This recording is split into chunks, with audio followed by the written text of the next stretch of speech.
आता बघूयात एक स्पेशल रिपोर्ट। गेल्या काही दिवसांपासून राज्यातील उकाडा कमालीचा वाढलाय। अनेक भागात उष्णतेने अक्षरशः कहर केलाय। त्यात आता राज्यातील 17 जिल्ह्यांमध्ये 40 अंश सेल्सिअसवर तापमानाची नोंद झाली आणि त्यामुळे दुपारच्या वेळी घराबाहेर पडू नका असा सल्ला डॉक्टरांकडून देण्यात येतोय। राज्यात उष्णतेची लाट, उन्हामुळे अंगाची लाही, उन्हात घराबाहेर पडताय काळजी घ्या। मे महिना उजाडताच राज्यात उन्हाचा तडाखा अधिकच वाढला। विदर्भात तर तापमानाचा पारा 45 अंश सेल्सिअसच्या पुढे गेला। त्यामुळे विदर्भासह राज्य उष्णतेच्या लाटेने होरपळतोय। यावर्षी तर भरपूर तापमान वाढलेलं आहे आणि घराच्या बाहेरही निघू शकत नाही आपण, एवढं तापमान आहे। 9 नंतर एवढं असं वाटतं की आपण कुठं राजस्थानमध्ये वगैरे वाळवंटात फिरत आहोत। भारतातील सगळ्यात उष्ण शहर म्हणून आता चंद्रपूर दिसून राहिलं आहे।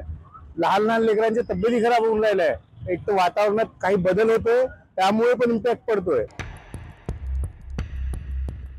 मुंबई ठाण्यातही उकाड्यानं घामाच्या धारा वाहत आहेत। वाढत्या आर्द्रतेने मुंबईकरांना हैराण केलंय। मात्र पुढील काही दिवसात दिलासा मिळेल असं हवामान विभागानं म्हटलंय। मुंबई का जो टेम्परेचर्स है अराउंड 33-34 के बीच है अभी जो भी रेंज, और टेम्परेचर आगे भी हम एक्सपेक्ट कर रहे हैं कि वो फॉल होगा। अभी ज़्यादा टेम्परेचर बढ़ने की चांसेस नहीं है नेक्स्ट 3 to 4 डेज में। आज के बाद मोस्टली फॉलिंग टेंडेंसी स्टार्ट हो जाएंगे। ह्यूमिडिटी लेवल्स थोड़ा हाई थे, इसकी वजह से वो जो टेम्परेचर का जो फील रहता है वो हाई महसूस होता है। बट वैसे तो अभी विंड पैटर्न इज चेंजिंग, तो अभी टेम्परेचर कम होगा। उत्तर महाराष्ट्रातही तापमानाचा कहर पाहायला मिळतोय। नाशिक जिल्ह्यात तापमानाचा पारा 41 अंश सेल्सिअसवर गेला। त्यामुळे नागरिक थंड पेयाचा आधार घेत आहेत। जास्त ऊन आहे दरवर्षीपेक्षा यावर्षी डबल, आणि दूध वगैरे से पण आम्हाला डबलला माल लागू राहिला। हा ऊन जास्त आहे, 40च्या पुढेच आहे, कंटिन्यू 40च्या पुढे। आम्हाला काम करायला सुद्धा अडथळा आहे, एवढं थकून गर्दी, खूप गर्दी असते। काय ऊन काय म्हणते? खूप ऊन आहे, खूप प्रचंड। काम करताना खूप त्रास होतो।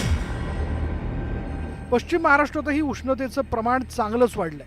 पुणे, कोल्हापूर, सातारा, सांगली आणि सोलापुरात तापमानानं मोठी उसळी घेतली आहे। तापमान मागच्या वर्षीपेक्षा जास्त झालेलं आहे। जरी 44च्या पुढे हे फील होत आहे आम्हाला, आणि त्यामुळे हे टोपी आणि गॉगल्स घालून फिरण्याची वेळ आलेली आहे। दुपारनंतर पब्लिक निघत नाही, धंदा पाणी होत नाही। हां, कितीचा वेळ? किती तापमान आहे? 44च्या वर आहे। मराठवाड्यातही यंदा उच्चांकी तापमानाची वाढ झाली आहे। वाढत्या तापमानामुळे मराठवाड्यातील रस्ते निर्मनुष्य दिसत आहेत। वाढत्या उन्हामुळे अनेक जण आजारी पडतात। घराच्या बाहेर पडताना विस्तवात हात किंवा शरीर घातल्यासारखं व्हायला लागलं, एवढं दुनियाचं ऊन पडलंय। आणि उन्हाची तीव्रता एवढी आहे, पाणी शरीरातून घाम तर बंदच नाही। सूर्य तापाला आहे आणि अंगातून पाणी गळालंय। उन्हात काही काम करता येणार आले, लई लागली उन्हाची। आणि सूर्यताप आहे, सकाळी लवकर आहे, 7 वाजल्यापासून सूर्य तापत आहे। गेल्या वर्षीपेक्षा यंदाचा उन्हाळा अधिकच कडक आहे। उन्हाची तीव्रता जास्तीची जाणवते। त्यामुळे गरज असेल तरच घराच्या बाहेर पडा। तसंच काळजी घेण्याचं आवाहन हवामान विभागातर्फे करण्यात आलंय। Bureau report, news 18 Lokmat.